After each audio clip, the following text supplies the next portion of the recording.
Tukwicin so zana baki mai ɗaki na, yarje mai yau zama da ke yar baba.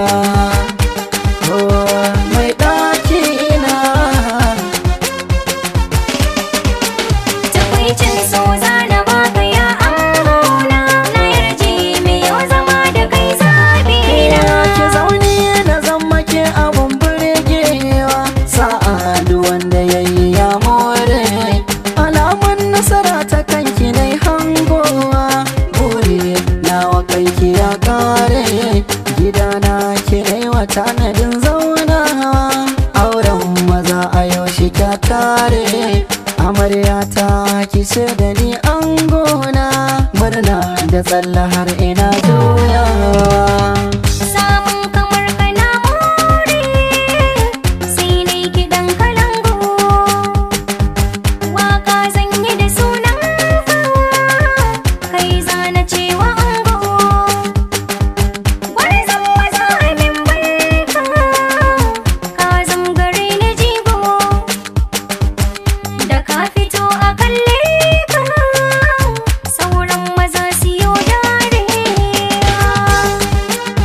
Ya angona.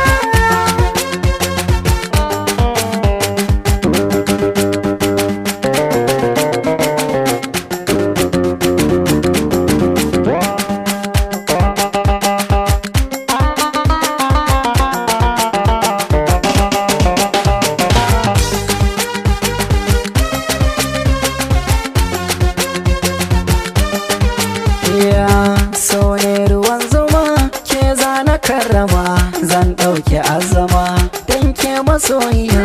Kai ne farin gani, kai min lamuni, mai kyau da farjini, ka wanke zuciya. Ke ce idan gari kin zarce fandari, na doka tambari kin sani da ariya.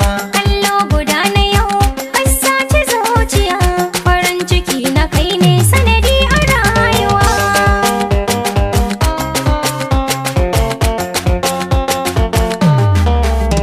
Ke ce ajiyar da na sa raina, na baki guri kuma kin zauna, sannan madubin kallo na kuma babu shiri ke ce zabi. Tuni kai ne a farko, wanda nake yi wa sako, har da kafa na tako domin ka na sawo hijabi. Na ci ado na ne wanka, zo ki raka ni wajen kaka, ni matafiran auren mu